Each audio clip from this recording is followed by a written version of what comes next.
Hello, my name is Megan O'Russell. And my name is Christopher Russell, and welcome at long last back to Page by Page, writing the book in real time.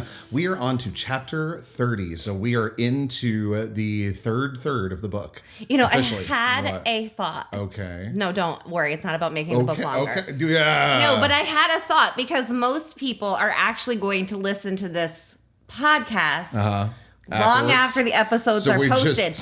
So we could just not say that it's been forever and That's be true. like all casual about it. That's true. Moving forward, we shall be And we'll just be sneaky and be like, oh yeah, it's been a great week. If you've been following along live, keep your yap shut, okay? That's this. We are all in this together, as the bard said. I'm doing my best. And hey, I actually because Chris has been posting the videos, right? Yeah. Oh, I failed. You fell off the wagon again? Yeah. So Chris is going back to posting the videos starting with this one. Yeah. And I finally got to get my hair cut because my scalp's been so painful from the neuralgia and the migraines and blah, blah, blah. Yeah, you haven't had a haircut since January. No, I haven't had a haircut since November. Whew, buddy. Yeah. They took off 4+ inches today. That's insanity. Yes, I feel so much more human now. Yeah. The haircut did give me a migraine. But it was worth it. One has with haircuts. Hey, it's so much better. But yeah, and it looks amazing. It looks so good. And the color looks supreme. Thanks, my colorist was really nice. It's him, in case you didn't know. It's me, c'est moi. Ooh, cheers. Oh yeah, cheers. Cheers to looking like a human. That came out like a little leprechaun for some reason. It did. I think it's because you were thinking of, not that was Scottish, but we're having Sam Adams in honor of the Scots that emptied Boston of beer. No, I think I just tripped on my tongue. Oh, well, that works too. But still, that's one of the reasons. I saw that the Sam Adams lager was actually buy one, get one today. And I went, this is perfect. So I got it. Also, if you hear yelling, Bubba is beside himself about something. I don't know what. I mean, he did puke all over the curtain, so that was fun. Don't worry, it's fine. This is something that he does. Not that you needed to know, but... Now that he told you that part, don't worry about Bubba. It's just that his favorite pastime is sneaking around the house eating his sister's fur before I can vacuum it up. Mm-hmm. So you can imagine from there. Yeah, but he's yelling about something. Yeah. So, wow. I don't even, honestly, what all has happened since last we were together here? I mean, we had the Geekdom Con, Philly Fan Expo, which went really well. It was so fun. I had 2 sessions that I both of them were standing room only. We had people sitting on the floor. It was awesome. It was a lot of fun. I loved it. Because the people who run Philly Fan Expo are also the runners of MegaCon, which is really conveniently close to where I live. So I've already emailed them being like, hey, I had standing room only panels. So if you happen to be someone who goes to MegaCon, maybe, drop a line to MegaCon and be like, it'd be really rad if Megan O'Russell were there. Yeah. Just, if you're already going. I do think one of the biggest events, though, while we were up in PA, was that one of our best friends got to give a bracelet to Orlando Bloom. It's a tiger's eye bracelet. It's meant to kind of ward off bad energy, or like to keep you from having energy zapped out of you. I'm probably misquoting that. If anybody out there is like into stones, let me know, because I'm very ignorant on it. I think it's interesting. But he is still wearing it. And that was 2 weeks ago, 3 weeks ago. I know. Yeah, and he's still wearing it. There's photographic proof. So just hashtag so cool. dreams. Hashtag dreams. Yeah. There you go. You won the fandom for a lifetime. A man who has the best delivery of a diversion now wears a bracelet given to him by one of our best friends. I wonder if he ever spins the beads. I don't know. Maybe. A diversion. A diversion. Okay. A diversion. There's a foul voice in the wind. Then we're back here. Then we got haircuts. Mm-hmm. I'm alive. Yeah, I got a haircut. I'm bald. Yeah, but, I'm alive. He's bald, so Same old, same old. Same old, same old. The babes are very happy to be back home. They hate traveling in the car, but here we are. So why don't you give them, after you take a sippy poo, give them a previously on Diary of a Blood-Marked Werewolf. No? Oh, fuck. We're going to have to go slow on this one. Yeah. Because I'm already editing the next chapter because it takes me so damn long. Yeah. And it's been so long since the chapter before this. So, y'all, we're in this together. Let's go. I mean, last week was a big one. Or last time was a big one. Yes. Yeah. Do you remember? Yes. Okay, great. Take it away. Previously on Diary of a Blood-Marked Werewolf. After having been kidnapped, Ella has been caged in by humans. Her guardian's way of keeping her out of the supernatural, but her need for information had her ask Caleb for a favor, getting information from a source outside Laureldale. Meanwhile, she almost dies at field day, but the field day party still goes on because why the fuck not? At the party after making out with Caleb for a little while because also why the fuck not? She gets cornered by Jason. Because why the fuck not? I don't know. And then Sheriff Archer comes in to accuse Ella of having besmirched his family name by getting I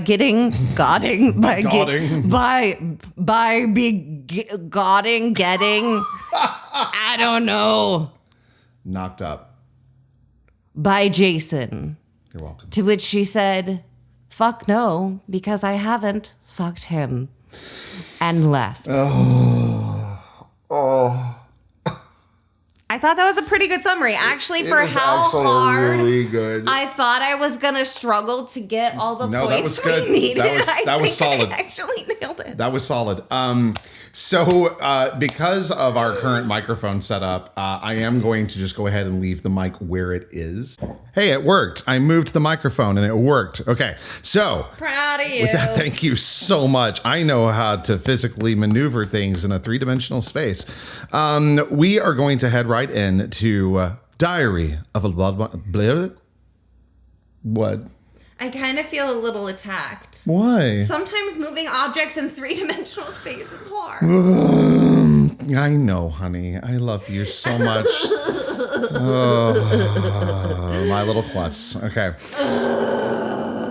Sorry, you can continue. Laureldale, Book 2. Are you okay? It didn't go up my nose, but good. Sorry. Laureldale, Book 2, Diary of a Blood-Marked Werewolf by Megan O. Russell. Chapter 30, Lunch. Paige Paxman does not abandon her friends in their time of need. Paige Paxman does not fear creeps who attack girls caught alone at night. Paige Paxman does not listen when you tell her she doesn't need to stay at Kate's anymore and should move back home. Paige Paxman is not the ideal person to have around when supernatural shit goes down. Ella Day does not own jeans or leggings with large enough pockets to fit 2 cell phones and Jason's keys, leaving me with a very surprised left tit when the forbidden phone vibrated in my bra Saturday morning. From an unknown number I promised myself had to be Caleb since no one else knew about the burner phone. The crossing, noon. A second message, arrival of requested info. A third, can you get there? A fourth, should I come? A fifth, how are you? I leaned against the bathroom sink, my fingers fumbling on the cheap-ass phone's buttons as I texted back, I'll make it you keep clear. Gnawing on my bottom lip, I fell into contemplating the best way to phrase things one should never put in writing, failing at how to say, hey, maybe take the day to work on alibis for all 3 times Jason thinks you tried to kidnap/murder fellow Ethereans. Fuckity fuck. My first message. Fuckface is still looking for M1/K2. Promise of more work over the weekend. Message 2. New suspects on the block. Hope they don't all have alibis. Message 3. Fingers crossed Fuckface finds evidence searching the suspects' houses too. I read the messages over and over, fixating on all the ways I could have just fucked us, waiting for a reply that didn't come, begging the cosmos to grant my naive little Laureldalian the understanding that hunkering the fuck down for a sheriff's shitstorm needed to happen. Now. Brushing my hair, brushing my teeth, spreading blood on my chest, wiping it off, I ran out of reasons to hide in the bathroom, and Caleb still hadn't responded. I lingered for a few more minutes, trying to convince myself silence meant understanding, finally giving up and shoving the burner phone back into my bra, yawning my way back to the subpar breakfast Paige and I had made in Jason's absence. As I entered the kitchen, Paige looked up from Mrs. D's pre-mixed pancakes, which tasted healthy, even drowning in butter and syrup, giving me a quick once-over, finding me in a satisfying enough state to return to the history text we'd been assigned a shit ton of reading in. Where are you going? And we are back. Megan had to run off to get an ice pack. It was worth it. I know my scalp really hurts from the haircut, but it was worth it. I'm not sorry. Okay. As I entered the kitchen, Paige looked up from Mrs. D's pre-mixed pancakes, which tasted healthy, even drowning in butter and syrup. Gross. Giving me a quick once-over, finding me in a satisfying enough state to return to the history text we'd been assigned a shit ton of reading in. I refilled my coffee before sliding back into my seat, pretending to try to catch up to Paige's page count, actually logicking through the best way to convince Paige not to tell Kate, who'd gone on another see-you-tomorrow-morning errand, about my upcoming, less-than-allowed, quick trip to the crossing. Odds of getting Paige to let me leave the house without her? None. Odds of ditching her once out of the house? Low, with the inevitable problem of her panicking about me being without supervision and sounding the Ella's alone alarm. Odds of grabbing the promised follow-up via jump drive if life leaned slightly in my favor without Paige noticing? Decent, even with my suboptimal sleight of hand skills. I want a burger for lunch. I drummed my fingers on my book. A massive burger and fries. I don't think Mrs. Davis and Mrs. Dupuis prepped any food that fun. Paige closed her book with a satisfying snap. And by fun, I mean non-veggie-based nutrition to make spending my Saturday studying shit I'll never use in real life, trying to pretend it serves some bullshit greater purpose while ignoring the actual life or death problems the adults around us are bungling so royally, worth it. My laugh sparked pain in my ribs, a lovely reminder that the death part of our life or death problems primarily involved my hazardous-to-be-around ass. You know, I sipped my coffee, letting Paige get her "don't even try it" glare firmly in place before continuing. I really can sit in a kitchen by myself. I can sleep in a room by... Ella, Paige folded her hands in front of her. Do you know what's worse than walking through emotional hell? Doing it alone. Or thinking you're alone because you're loved but isolated. The front of my throat ached. Besides, Paige shrugged, the school canceled all activities this weekend. If I weren't studying this shit here, I'd be studying the same shit at home, with the extra special added pleasure of my mother questioning everything from my haircut and clothes to extracurricular activities, college plans, and understanding of how the world actually works outside my curated little life in Laureldale every time I so much as venture outside my room to pee. I didn't know whether or not to laugh, so I went with a nose wrinkle and mini groan. So burgers? Paige frowned. The diner will probably be packed today, but takeout shouldn't be too bad. I really want to go to the crossing. I aimed for casual. They do have amazing fries. Paige added brow furrows to complement her frown. Sheriff Archer will be pissed if he sees Jason's car on the road, and the drive to the crossing takes us through town. Shit. Does Laureldale have rideshare? Paige squawked a laugh. Because anyone's letting you get in a car with a stranger. Shitty McShit. Fuck it. Paige flopped her book back open. Let's drive Jason's car through town and dare Sheriff Archer to spend time chasing us down when he's got actual crimes to investigate. Fuck yeah. Mind getting there a bit before noon? I asked. Everybody meets for lunch at noon. I want to beat them to it. Nice use of logic. Sounds great. Nailed it. A tiny tickle of triumph brightened my mood as I slogged through Manhattan's importance in the formation of the post-revolution national economy. Alexander Hamilton, you have men in the fields for you. I don't remember those lyrics. Phase 1 of Operation Info Retrieval complete. Commencing Phase 2. I really get nothing for just throwing a bad Hamilton reference in there. I was going to respond, but honestly, I was trying to remember what the actual lyrics were, and then the moment had passed, so I decided to just stay quiet. The problem was I meant to go with the opening, and then I realized that I was doing more the Alexander Hamilton. The troops are waiting in the fields for you. There you go. Yeah, Sorry. that's it. That's why I didn't respond, because I was like, what is it? What is it? What is it? And then I was like, I should have snarked at him. You should have, but... Too bad. But then you had to bring up that I forgot to snark at me for not snarking at you, so... Oh my God, it's a never-ending loop. Okay. The never-ending snark loop. Falcon! Okay. Oh, yeah, what is her name? No one knows. Nobody knows. But that's her name. That is the name of the childlike empress. Say my name! What the fuck? If you slow it down enough, it actually goes... No? Yeah, thank you. All right, let's go. We're doing well. It is the most I love you. Phase 1 of Operation Info Retrieval complete. Commencing Phase 2. Load her up. AKA prep to dine outside on a fine fall day without Paige noticing the stash of illicit items on my person, whilst keeping us both on track for our scheduled departure. A slightly bumpier task than convincing her to go on a red meat mission.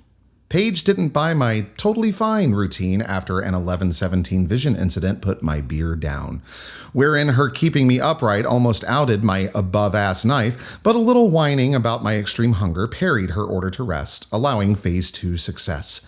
Phase 3, break for freedom, aka drive to the crossing without fuckface arresting our asses. Accomplished with nary a glitch, which seemed slightly disappointing to Paige. Remaining tasks: find info, snag info without alerting Paige, burger binge. Choosing to focus on number of tasks remaining rather than potential problems associated with said tasks, I pulled Jason's coffee-scented car into the northern parking lot of the crossing in unreasonably good cheer. Across a footbridge on a little mid-river island, the crossing bustled with a thankfully high number of patrons, serving both my blending-in needs and Violet's family's bottom line simultaneously. And there, amidst the front lawn tables, sat Violet. My heart sang with joyous certainty that Violet herself must be the carrier of my promised prize, and she, in her great wisdom and friendship, had staged lunch with Luca and Noah to allow an easy grab. She'd slip me a jump drive, and I'd be pounding fries in 5 minutes flat. Fuck yeah. Want to sit with Noah and Violet? I unbuckled my seatbelt, pocketing Jason's keys. Paige's freckles bunched together as she wrinkled her nose. Do you think Luca wants more company? If it gets me a jump drive with information on my kidnappers / attempted murderer / Clara's potential murderer, I'm pretty sure Luca would happily let me stab him a few times. I think you're right about the shitstorm seeming worse when you feel like you're trudging through it alone, I said. Let Luca feel our love and support, and if he seems like he'd rather us leave, we'll find a different table. Hard to argue when you use my own brilliance against me. Paige reached for the door. Hard to argue when you use my own brilliance against me. Paige reached for her door handle, then stopped. Maybe you say hello first, in case any Nicolix happen to be in the mood to rage at those with an Archer affiliation. I am the living shield. I hopped out of the car with slightly too much enthusiasm, striding toward the northern bridge to the crossing, not slowing at the sound of hurried steps on crunching gravel as Paige ran to catch up, not pausing to appreciate or inspect the runes carved into the wood of the bridge, committing about a dozen safety sins as I weaved between tables of humans, harpies, werewolves, and a soul banshee to reach Violet and my prize. Ha-fucking-za. But Violet didn't greet me with a knowing glint in her eyes, badly acted surprise, or the immediate dispersal of the coveted info that might maybe make finding out what's going on in this fucking place less impossible. She only offered a vague look of, please save me from my misery, with a touch of confusion. Kate freed you? Nope. Rebelling in search of a decent burger. I looked between Luca and Noah. Hey guys, nice day to be out here. Wow, Ella, smooth. Talk about the weather. Fuckity fucks. Mrs. Nicolix said she might light a bonfire out back tonight. Noah gave Luca's shoulder a little nudge. Won't that be fun? Noah's gaze skewered Violet, then me, then Paige. Right? Absolutely. Love a fire. So great. It all depends on what time the Nope, that's not Noah anymore. It all depends on what time the private party leaves. Lucas spoke over our chorus of glare-induced enthusiasm. Private party? The words pinged a zing of worry up my spine. Called last night, Lucas said. Reserved the whole inside of the restaurant from noon on. Noon? My spine zing sharpened to a zap. Why would someone do that? Noah's words barely pierced my mental tally of the number of humans versus Etherians currently sitting out in the wide fucking open as terror and joy collided in a catastrophic realization. Someone with poor planning skills and money to burn? Paige said. Congrats, you're half right. But who the hell thinks it's okay to book the full inside of a restaurant with less than 24 hours notice? As though summoned by Noah's words, 4 matching black SUVs appeared on the road leading to the southern bank of the river. Fuck. Carrying trauma from working at the Argo last summer? Paige asked. Fuck. I've decided to retry server life, Noah said. I've been talking to Mrs. Nikolic about working here after the school play ends. Maybe you should go talk to her again now. My voice fucking wobbled. See how often groups like this happen. Not very. Luca's eyes bored into mine. All the more reason to talk to Mrs. Nikolic. Now. I turned a smile on Violet. Take Noah and Paige to see your mom. I'm not bothering her now, Noah said as the quartet of SUVs pulled into the southern parking lot. Fuck. She won't mind, I said. Fuck. Noah coughed a laugh. You've never worked in a restaurant, have you? Run, you dumb fuck. Just fucking run. But Paige loves talking efficiency, breathed Ella. Go on, Violet. You all right? Paige took my arm. No. The front doors of car 1 opened. 2 black-suited men stepped out into the daylight. Violet, take Noah. Luca cut me off, knocking his seat back as he stood, the second Etherian to notice the deadly fuckery of a second pair of matching black suits emerging from car 3. Breathe. Think. Fuck. Fix this, Ella. Go, Violet, Luca said. The car 1 pair flanked the far side of the crossing southern bridge. The car 3 duo moved to retrieve their matron from car 2. Maybe we should go. Paige yanked on my hand. But then, decked out in a black hat and red heels like the chief mourner at the Wicked Witch's funeral, the grande dame herself emerged from her modern carriage, and nothing in the world could have pulled me away. No living person could have stopped me from running to the southern bridge, but no one tried to stop me, or warn me, or whisk me away.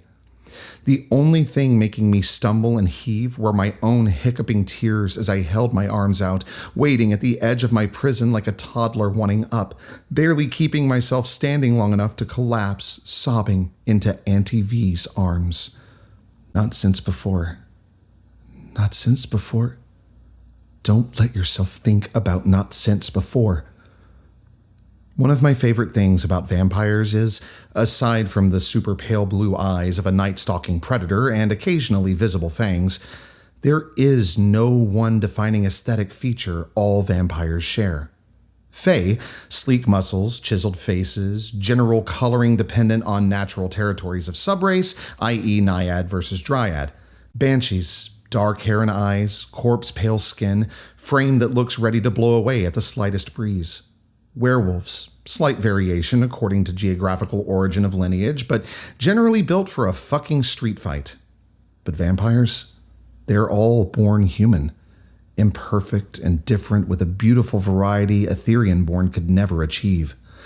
Tall, short, curvy, thin, bald, hairy as hell. When a vampire is reborn as a supernatural, they don't morph into some horrific homogeny. They're just honed. Remade as the peak version of their fragile human selves with all the strength, super healing, and other perks that come with being doomed to drink blood and get fucked by the sun for the duration of their potentially millennia-long existence. Lucky for me, the peak version of Auntie V's human self is a curvy warrior goddess with the kind of massive boobies perfect for sobbing into the very first time my parents left my toddler ass behind to go on a bounty run. Twin squishy soft pillows that offered equal comfort as I dissolved into the fucking mess I'm not allowed to be. Hiccuping, snotting on Auntie V's power suit, oblivious to the spectators of my grief and relief. I wanted to stay curled up in her arms until I'd cried every last drop of water from my body and hardened into a leathery beast incapable of feeling pain, but Violet's voice skewered my meltdown. Paige, don't. The fear in Violet's voice, her worry on behalf of Paige Paxman, shocked my brain enough to punt me back into the reality of the unfolding fuckery. I peeled myself away from Auntie V, leaving a wet spot on her lapel, intending to turn to Violet, help her drag Paige and Noah from the vampire posse, getting socked in the stomach by instinctive terror before I blinked the tears from my eyes.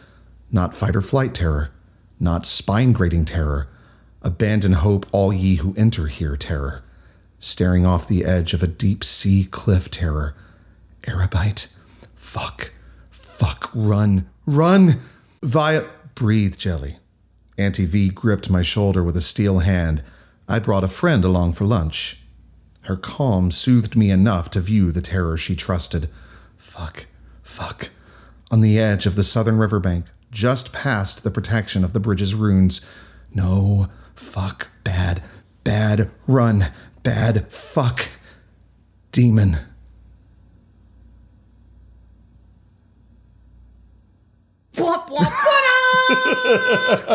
I wanted the tension to just kind of be able to be cut with a knife. Cut like a knife. Okay, yeah. Oh my God. I'm really worried about this demon. You should be. Okay. You should be. Weird question. Yeah. Before I ask you the question that Karen likes me to ask you. Is this a demon that we would have potentially seen in Laurie's story? No. Okay. All right, cool. All right. So how do you feel about the chapter? How do you feel about where we are in the story, about Auntie V's arrival? I'm really excited for the axe. The axe to fall? Yeah. Okay. All right. I'm really excited. I'm excited as well. Yeah, you told me that you'll start seeing like kind of where all of this is going. That's not exactly how you said it. You said it much better than that.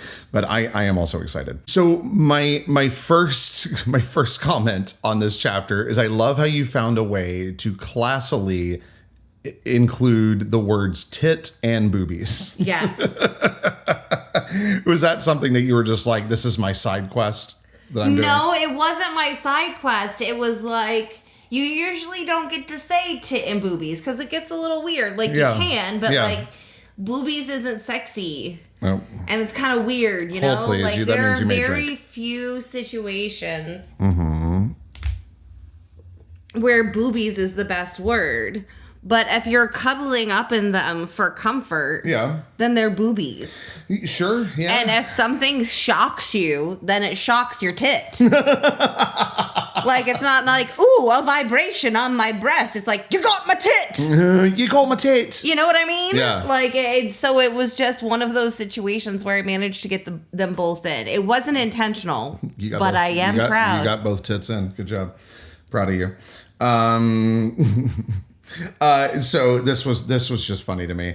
The whole phase 3 break for freedom, aka drive to the crossing without fuckface arresting our asses, accomplished with nary a glitch, which seemed slightly disappointing to Paige.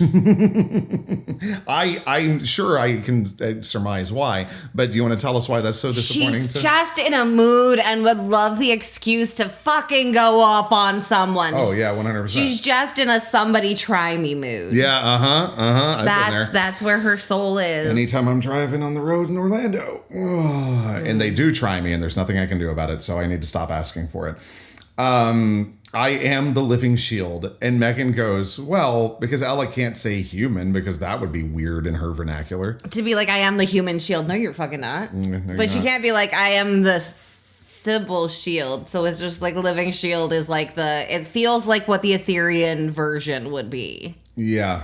Yeah. Although usually not gonna lie, most Ethereans would probably prefer a human shield to an Etherean shield, but you know. Yeah. Yeah, sure. You work with what you got.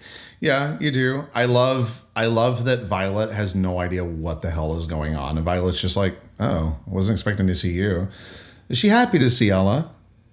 Yeah, she hasn't been allowed to leave the crossing outside of school. And Luca hasn't either, has he?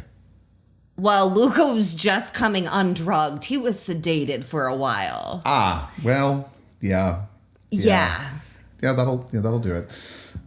So he's just starting to be unsedated. Poor guy. Yeah. Noah coughed a laugh. You've never worked in a restaurant, have you? So this is funny for multiple reasons. The fact that, I'm not bothering her now, talking about Mrs. Nikolic while the lunch party is approaching. And Ella's like, no, she won't mind. And like, yeah, no, they would. Like, so I know get they fucking would. I get, we've both served before. That sounds grander than it is. We've both waited tables. We've both been servers before. Yeah, so. And yeah, you would get fucking murdered. Yeah, you would. You would get hot behind it, up your hot behind. Yeah, you really would. Someone would dump some coffee on you on purpose just to get you the fuck out of the way. Possibly, yeah. Possibly. Like, get the fuck out. Be nice to your servers. Like, I'm not saying that you need to, don't ever feel the need to tip. Like, I mean, yes. Well, yeah, dude. Unfortunately, in America, you do. Yeah, unfortunately, you do. So what I'm meaning is, like, don't feel like even if they do a shit job, you should tip them. If they aren't at their best, yeah, still leave them a tip. But if they're assholes to you, then no, don't leave a tip. Unless it's a Disney restaurant where they're supposed to do it. Oh, yeah, then, yeah. Like the Primetime Cafe. Yes. I love that. Get your elbows off the table. Okay, everybody set the table, please. And if they catch you with your phone out, oh boy, they embarrass you in front of the entire restaurant, and it is so good. What is wrong with us? That shouldn't be fun. It is, because it's a safe environment. Yeah. Oh, What? What? It's like BDSM. Why did I know you were going to go there? It's a safe environment to explore danger. Okay, so the other... Disney was like, we know a childhood kink being yelled at the table. Don't worry, we can help you work through this. Oh my God. Oh, that's funny. But it's not for the kids, it's for us. No, it totally is. It's absolutely for the adults. It is 100% for the adults. Holy shit. Okay, so the other funny thing about Noah's restaurant thing is that, yes, she has. I mean, well, no, I guess not in a restaurant, but she's worked in bars, hasn't she? I mean, she hasn't had a job at a bar. No, but she's done shit. Yeah, she's like been in bars and been like, kid, do this. Yeah. I loved this part. The fear in Violet's voice, her worry on behalf of Paige Paxman. Because Violet doesn't really care for Paige. No. At all. Like, I don't think does she dislike Paige? I mean, it's not that she wouldn't rescue her if she was drowning. They're just not friends. She just wouldn't be in the first draft of picks. Right, sure. You know, like there would be a lot of people she'd save, and then like, oh, I still have some swimming strength. I'll go back for Paige too. So she'd probably save Noah before Paige. Oh, yeah. Yeah, okay. And for no other reason than Noah's like trying so hard to help Luca. Yeah. But I just think like that was such a great way of showing, oh shit, this is bad.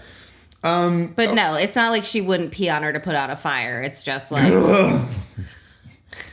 if there were 6 people and she could only save 5, Paige might not make the list. That's legit. Okay. So let's talk. We had a conversation about Auntie V's accent, which I know that I've done her voice before, but we were talking about it, and it prompted me to write. Let's talk about Auntie V, where she came from, and why her accent is what it is, and how she's going to play a part in the next bit of the story. Also, do we get to see her with Kate? Now, obviously, as it always is, you do not have to feel compelled to answer most of those questions. I would like you to answer at least one of them. Where has she been throughout her existence? She's been a lot of places. Yeah. But in the past bit of American history. Like 100 years, 200 years? Yeah. A little bit more than 100 years. She, during Prohibition, went down to New Orleans because she runs a club. She runs a business. That's how she keeps the Ethereans and airbites and everybody in check and in charge and has built her huge empire. Well, not huge, but has built her empire. Thanks for fixing my hair, babe. You're welcome. But that's how, like, that is her empire. It is built on bar. Yeah. So she went down to New Orleans. Prohibition ends. She comes back up north. Bar around Manhattan, not so much there. Moves back to New Orleans because that's where the Order of Alexandria is currently located, and that is going to be a hub. And if you're going to be near something, you should be near a hub. Yeah. So yeah, she's been up and down. So she's been in and out of the South enough, and in the South, basically Ella's whole life. So she just has picked it back up. Right. But she's not doing like the very genteel. She's just it's just a touch of it. Yeah. No, it's just like that's where she's been for the past bit, and she's been there before, so it just like it comes back in. Yeah. Yeah. But she would pronounce it Bahaba. Kidding. No. Bar Harbor. Bar Harbor. Okay, well, that's all that I have. Do you have anything that you want to... But don't call it Worcester. Oh, my It's God. Worcester, Mass. Worcester, Mass. It's Worcester. You don't even have to say Worcester. You can say Worcester. Worcester, Mass. But it's not Worcester. No, Worcester. Well, if you're from Worcester, you say Worcester because you don't say ours. But it's not Worcester, Massachusetts. And that's why it's Worcestershire sauce. Yes. Not Worcestershire sauce.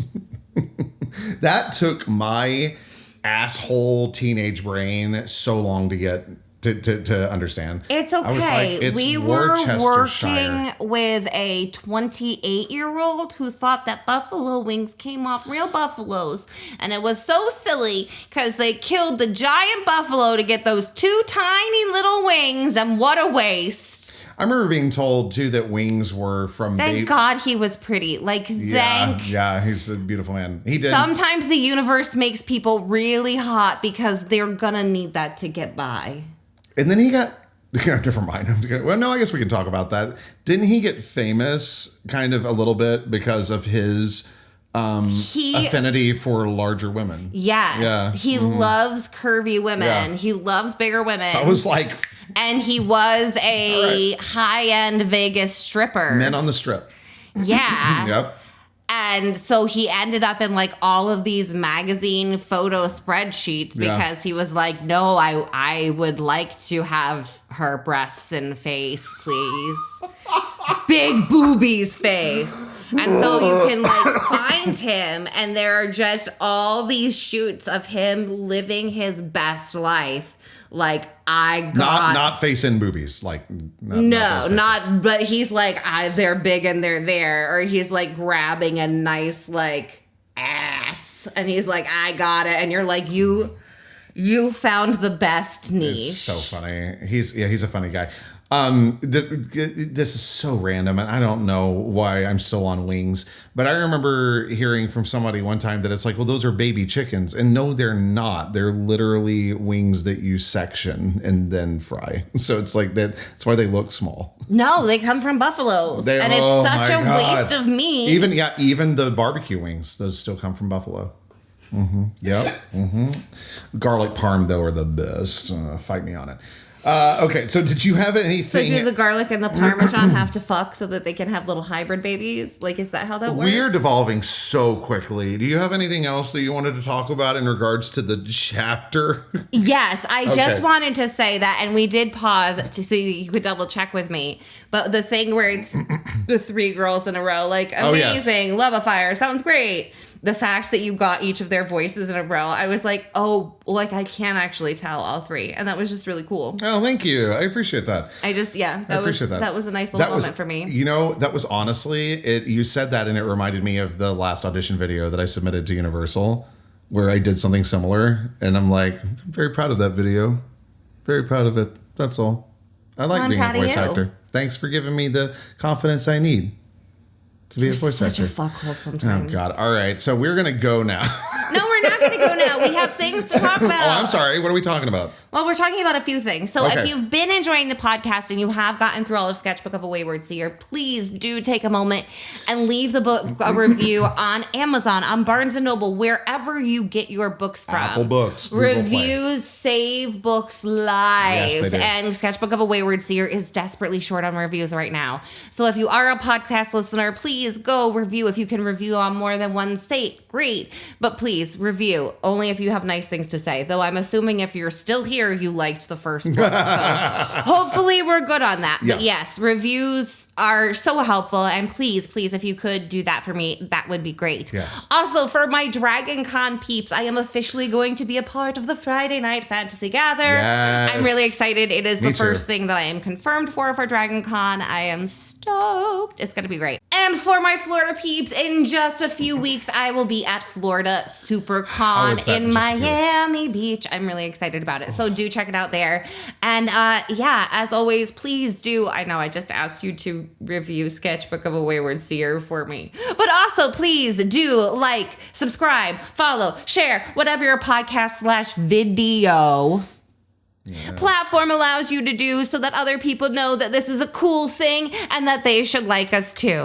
I love you. I love you too. That video better go up. Anyway, thank you so much for listening, and As always, thank you for reading.